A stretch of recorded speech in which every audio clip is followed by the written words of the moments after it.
Salam əziz izləyicilər, bizim mövqe verilişinin növbəti buraxılışında xoş gördük hər birinizi. Studiyada aparıcınız mənəm, Züriyə Ruslan qızı. Ənənəmizə sadiq qalaraq bu dəfəki buraxılışımızda da siyasi gündəmə dair ən əhəmiyyətli mövzuların təhlili ilə qarşınızda olacaq və digər mövzulara keçid etmədən öncə giriş olaraq mütləq şəkildə bugünün anlam və önəmi barədə də məlumat vermək istərdim. Təbiidir ki, tarixi bir gündür, qardaş Türkiyə Cumhuriyyətinin elan olunduğu bir gündür. 102 il öncə tam bir işığın doğması, Anadolu külündən yeni bir dövlətin, belə desək, yeni bir ideyanın var oluşunun biz şahidi olduq tarixdə və 102 il ərzində Türkiyə Cumhuriyyəti həqiqətən də böyük bir sınaqlardan keçərək bir xalqın azadlıq uğrunda mübarizəsinin hansı nəticələr verə biləcəyinin təcrübəsini də eyni zamanda Türkiyə nümunəsində yaşamış olduq və Mustafa Kemal Atatürk'ün egemenlik kayıtsız şartsız millətindir tezisi üzərində qurulmuş bu müstəqillik elə bugün də xalqın iradəsinin təcəssümü ilə inkişaf etməkdədir. İkinci bölməmizdə daha dərin qatlarını və bu ideyaların dərinliklərini, belə desək, müzakirə etmiş olacaq. Amma birinci bölməmizdə elə Türkiyənin özünün də bu prosesin içərisində ciddi şəkildə var olduğu Fələstin problemi ilə bağlı yaxın şəkildə gedən proseslərlə və ən son keçirilmiş görüşlə bağlı Həmas və Fəth təşkilatları arasında təşkilatların iştirakı ilə keçirilmiş görüşdən bəhs edəcək. Bu görüşün Misirin vasitəsilə keçirilən bu görüşün Fələstinin taleyində hansı rolu ola bilər? Hətta beynəlxalq medianın başlıqlarında Fələstinin suverenliyi üçün son şans adı altında da müəyyən fikirlər irəli sürməkdədir. Həqiqətən də son şans kimi dəyərləndirilə bilərmi? Studiyamızın birinci bölməsinin qonağı siyasi şərhçi Rüstəm Tağızadə ilə müzakirə aparacaq. Rüstəm bəy, axşamınız xeyir olsun, xoş gördük sizi. Salam, axşamınız xeyir olsun. Təşəkkür edirəm dəvət üçün. Biz təşəkkür edirik dəvətimizi qəbul etdiyiniz üçün. Rüstəm bəy, Qahirə danışıqlarından söhbət gedir. Əlbəttə ki, Misirin vasitəçiliyi ilə keçirilən Fələstinin milli birliyinə hansı təsirləri ola bilər bu görüşün? Çünki paralelində bundan öncə də elə dünya gündəmini zəbt edən bir yaxın şərq sammiti keçirilmişdi. Gözləntilər çox idi, ancaq nə dərəcədə reallaşdı o da ən azından indiki praktiki nəticənin olmaması ilə sual altındadır. Aydındır, bilirsiniz, indiki halda avqust bu son aylar ərzində və oktyabr ayının ortalarında sülh müqaviləsi imzalandı İsrail və Həmas arasında. Amma mən düşünürəm ki, bunların hamısı müəyyən qədər çiğ söhbətlərdir. Çünki nəyə görə? Hal-hazırda son günlər ərzində İsrail ordusunun Qəzzaya silahlı atəşləri davam edir. Çünki raket zərbələri də endirilir və İsrail ordusu tərəfindən endirilən bu zərbələrdə təbii ki, dağıntıları da biz görə bilirik. Bundan başqa atəşkəs pozulur və belə deyək, Uitkovun başçılığı altında nümayəndə heyəti Birləşmiş Ştatlar tərəfindən nizamlanan bu sülh prosesində müəyyən boşluqlar vardır. Boşluqlar nədən ibarətdir? Çünki hələ ki, əhalinin tam təhlükəsi təmin olunmayıb, sülh məramlı qoşunlar yerləşdirilməyib. Gələcəkdə hansı ad altında bələdiyyələr, muxtariyyət adı altında fəaliyyət göstərəcək bilinmir. Qəzzanın idarəçiliyinə kim nəzarət edəcək? Çünki İsrail tərəfi qeyd edir ki, hökumət səviyyəsində biz nəzarət edəcəyik. Yəni, bu faktorların olması görünür ki, hələ ki, oktyabr ayının ortasında imzalanmış sülh müqaviləsində boşluqlar çoxdur. Və ikinci məsələ sizin sualınıza gəlincə, bəli, bu irəli atılmış bir müsbət addım kimi qiymətləndirilə bilər, amma mən düşünmürəm ki, bu iki dövlətli həll prinsipində hal-hazırda nəyəsə nail olmaq anlamına gəlir. Çünki indiki bir halda Fələstin dövlətinin yaradılması prosesinə Birləşmiş Ştatlarda olan Yahudi diasporası lobbisi mane olur, həmçinin İsrail dövləti buna tam qarşıdır və gördüyümüz kimi yaxın şərqdə İsrail-Türkiyə münasibətlərində olan çatlar var və buna başqa İsrail-Səudiyyə Ərəbistan arasında müəyyən çatlar var. Düzdür, ərəb dövlətləri ilə son zamanlar İsrail tərəfi anlaşa bilir, Birləşmiş Ərəb Əmirlikləri, Yordaniyadır. Elə Misirin özü ilə də anlaşa bilər müəyyən vaxtlarda. Ancaq İsrail ilə Qətər arasında olan münasibətlərin kəskinliyi, münasibətlərdə, iki tərəfli münasibətlərdə problemlərin meydana çıxması ilə artıq ərəb dünyası ilə İsrail arasında problemlərin mövcudluğunu göstərir.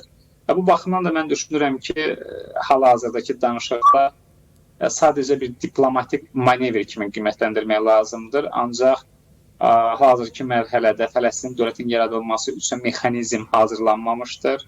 Qəzzanın problemli vəziyyəti olduğu qeyd edilir. Bunu müxtəlif siyasi ekspertlər də qeyd edirlər və düşünürəm ki, indiki halda həmin boşluqlar aradan qaldırılmasa problemlər olacaqdır və İsrail ordusunun davamlı şəkildə hücumları ola bilər və yaxın şərqdəki gərgin vəziyyəti düzəltməkdən ötürü düşünürəm ki, təkcə Birləşmiş Ştatlar yox, başqa dövlətlər də hardasa çalışmalıdır ki, nəyəsə nail olunsun. Rüstəm bəy, belə düşünmək olarmı ki, birinci mərhələdə Amerika Birləşmiş Ştatları ciddi cəhdlə bu prosesin içərisində yer almağa çalışdı. Yaxın Şərq samitinin keçirilməsi timsalında biz bu tendensiyanı görməyi bacardıq. Ardınca isə Misiri ikinci mərhələdə prosesin içərisindən qoşularaq əslində öz şərtlərini diktə etməyə çalışır. Ən azından Misir və Amerika Birləşmiş Ştatları arasında diplomatik əlaqələrin yaxınlığı ilə bu fikri irəli sürə bilərikmi? Bilirsiniz, indiki halda əslində Birləşmiş Ştatlar Qətərlə bir müttəfiqlik rolunda çıxış edir. Yəni, siyasi və iqtisadi münasibətləri yaxşı səviyyədədir. Əslində, Misiri niyə təyin ediblər? Çünki Misir elə bir dövlətdir ki, yaxın şərqdə güclü orduya malikdir.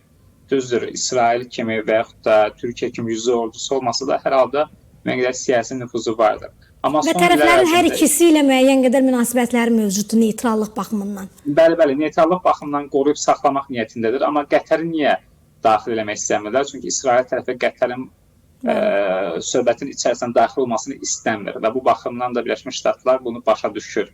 Çünki Həmasın siyasi təşkilatlanmasında və maliyyə dəstəyi verilməsində Qətərin ön sırada olduğunu hamımız bilirik. Və bu baxımdan da İsrail tərəfi istəmir ki, Qətərin orada adı çəkilsin və yaxud da bir siyasi akt fəaliyyət göstərsən bu şəkildə. Mən düşünürəm ki, indiki halda bəli, Misirə tapşırmaqda məqsəd odur ki, neytrallıq qorunsun, müəyyən qədər nəyəsə nail olunsun və Fələstin muxtariyyətinin əslində özü də idarə edilməsində, yəni idarəetmə formasının quruluşunda da boşluqlar mövcuddur. Yəni, Həmas ilə Fələstin muxtariyyəti arasında olan ziddiyyətlər də aradan qaldırılmayıb. Bilirsiniz, bunda da təbii ki, İsrail tərəfinin maraqları vardır ki, Həmas ilə Fələstin muxtariyyəti dil tapa bilməsin, problemlər mövcud olsun və Fələstin dövlətinin yaradılması yolunda maneələr, bariyerlər aradan qalxmasın da, yəni problemlər hər zaman mövcud olsun. Və bu baxımdan da düşünürəm ki, danışıqlar prosesində Səudiyyə Ərəbistanda fəallıq göstərməlidir, Türkiyədə fəallıq göstərməlidir. Hətta deyirlər ki, Azərbaycan və İndoneziyadan ibarət qoşunlar, yəni neytral dövlətlərdən olan qoşunlar iştirak edə bilər sülh məramlı kimi. Təbii ki, bunların hamısı müəyyən qədər proqnozlardır, ancaq mediada yer alır və bu baxımdan da Azərbaycan orada olması onu göstərir ki, Azərbaycan yaxın şərqdə sayılıb seçilən siyasi cəhətdən bir dövlətdir və təbii ki, bu İsrailin razılığı əsasında olan bir şeydir ki, həmin vəziyyətdə Azərbaycan olmasına razılıq vermişdir. Rüstəm bəy, Amerika Birləşmiş Ştatları həm də vasitəçilik etməyə çalışdığı münaqişələrdən biri də Rusiya-Ukrayna müharibəsidir və daha çox, yəni ekspertlərin fikirlərini də bu yöndə biz təhlil etdikdə çoxluq etibarı ilə Vaşinqtonun tərəflərdən hansının lehinə bu münaqişənin bitməsinin o qədər də marağında olmadığını, sadəcə Trumpın həm özünün bir sülhpərvər imicinin qorunması, həm də digər tərəfdən müəyyən iqtisadi maraqlarının da təmin olunması baxımından bu müharibənin hər hansı bir tərəfin xeyrinə bitməsi gözləntisinin olduğu fikri irəli sürülür. Bəs yaxın şərqlə bağlı, yəni birbaşa mövzumuz Fələstindir. Fələstin problemi ilə bağlı Vaşinqtonun, məxsusi olaraq Trumpın mövqeyi nədən ibarətdir? Yəni sadəcə kimin xeyrinə olur olsun sülhmü, yoxsa İsrailin maraqlarının təşkil olunması mı, təmin olunması mı?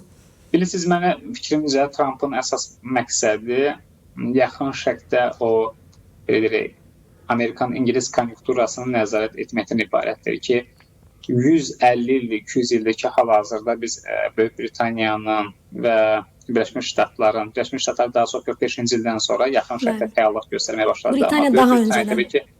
Bəli, daha 45-ci illərdən öncəlikdə 1917-ci il, 18-ci ildə bildiyimiz o məlum prosesləri də Böyük Britaniya və Fransa. Bəli, Fransada var idi.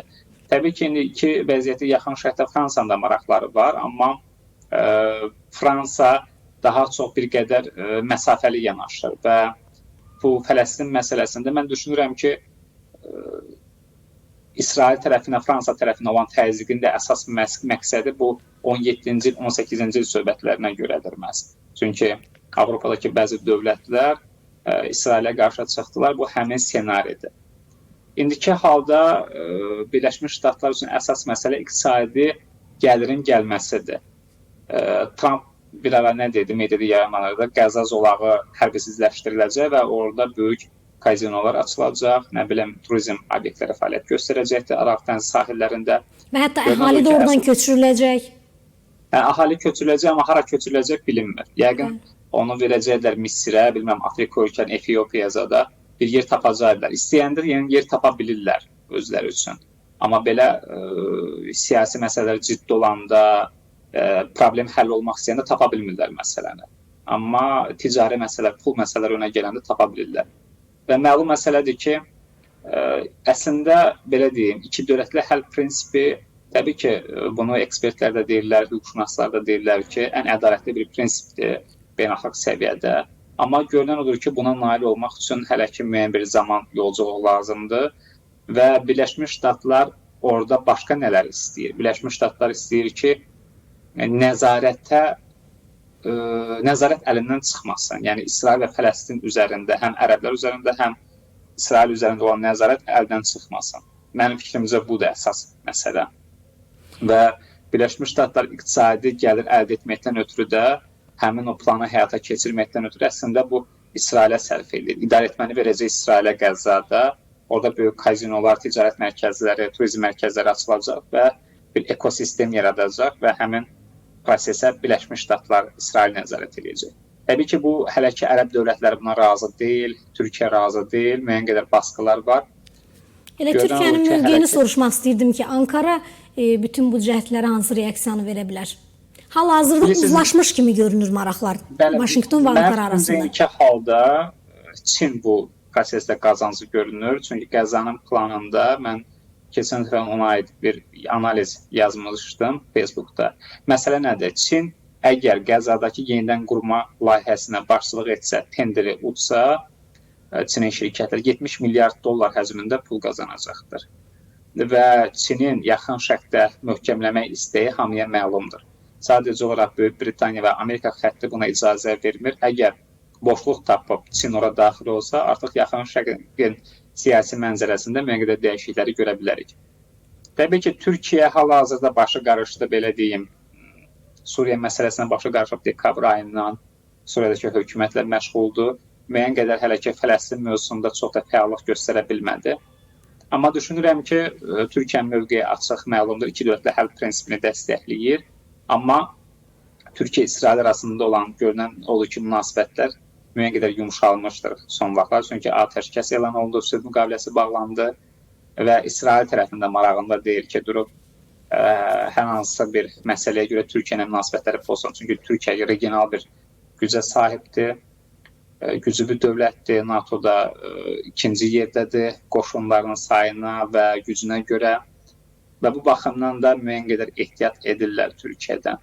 Amma siyasi cəhətdən hadisələrə təsir mexanizmi nə dərəcədə güclü olacaq? Təbii ki, müəyyən qədər Amerika Birləşmiş Ştatlardan zəifdir, bunu reallıq olaraq həqiqətləri demək lazımdır. Və yaxud da Rüstəm bəy, Suriya qarşılığında bir bazarlama predmetinə çevrilə bilərmi sizcə Fələstin mövzusu? Fələstin mövzusu mu? Qəzza mövzusu birbaşa. Qəzza mövzusu?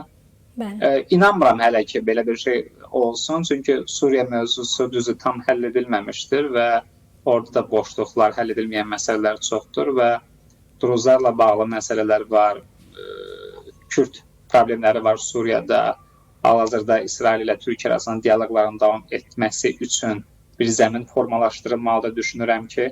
Amma hələ ki, bunu istəməyən qüvvələr də var, təbii ki. Amma mən düşünürəm ki, İsrail daxilində olan bəzi hökumət üzvləri və yaxud da parlamentdə olan, Knessetdə olan bəzi şəxslər Türkiyə ilə müttəfiqliyə, tərəfdaşlığa meyillidirlər. Ancaq təbii ki, maraqlar qoymur da, yəni yaxın şərqdəki maraqlar hər iki dövlətin daha çox nəzarət etmək istəyi qoymur. Yəni mən çalışıram neytral mövqedən təhlil aparım, yəni heç bir dövlətin tərəfini saxlamaq niyyətim yoxdur. Yəni görünən odur ki, bu belədir. Anladım. Rüstəm bəy, son olaraq sizin proqnozlarınızı da eşitmək istərdik və yaxud da təklifləriniz ola bilər. Ümumiyyətlə bu problem çıxmazdan nə vaxtsa çıxacaqmı? Bu problemin çıxmazdan çıxması üçün ilk növbədə Fələstin ilə, müxtəlif ilə Həmas arasında olan problemlər çözülməlidir. İsrail ilə Həmas ümumiyyətlə tək silah olunmalıdır tamamilə. Çünki görünən odur ki, hələ ki terroristlər orada fəaliyyət göstərirlər. Hələ ki proses gedir. Necə ki keçmiş Dağlıq Qarabağ problemində var idi bu antiterror əməliyyatları, terroristlər qoymamışlar silahları yerə. Həmas özünü tamamilə buraxmalıdır. Həmas maliyyələşməməlidir və sülh addımını təbii ki həm İsrail tərəfi, həm də ki Fələstin tərəfi iradə göstərməlidir və bundan başqa Birləşmiş Ştatların da böyük istəyi olmalıdır ki, məsələni tamamilə həll etsin. Çünki Birləşmiş Ştatlar olmadan indiki vəziyyətdə Qəzzada və yaxud da Fələstində, İsrail torpaqlarında sülh və yaxud da atəşkəsin olması kimi problemləri biz görə bilərik. Çünki Birləşmiş Ştatlar həm belə deyim, bir böyük güc faktorudur, bunu dana bilmərik yaxın şəkildə. Yəni onun nəzarəti altında olan bu proseslərdə atəşkəs öz-özünə imzalana bilməz. Rüstəm bəy, əslində az öncə son sualı verdiyimi bildirmişdim, amma siz danışarkən bir maraqlı məqam da ağlıma gəldi. Qahirə görüşü Həmas və Fəth hərəkatının təmsilçiləri arasında keçirilir. Ümumiyyətlə, ortaq qənaət mövcuddurmu həmin hərəkatlar arasında hal-hazırda? Çünki bu da həll edicidir.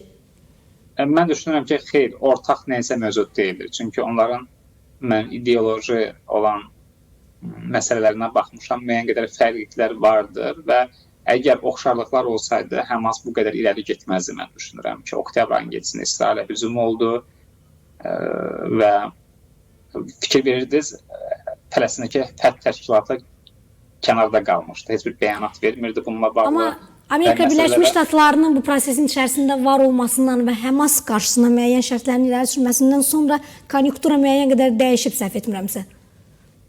Ola bilər ki, hər hansı bir ideoloji bir formada dəyişikliklər olsun, amma hal-hazırki mərhələdə təzyiq göstərilsə, təbii ki, birləşmə mövcud ola bilər. Əgər yox, Həmasa yenidən maliyyə dəstəyi olarsa və Həmasın qarşısında bir məqsəd olarsa ki, yox, mən İsraillə mübarizə aparacağam, onu deməli, Fələstin dövlətin yaradılması prosesində maneələr mövcud olacaqdır. Bəli, aydındır. Minnətdarıq sizə Rüstəm bəy, dəvətimizi qəbul etdiyiniz üçün və suallarımızı cavablandırdığınız üçün. Sağ olun.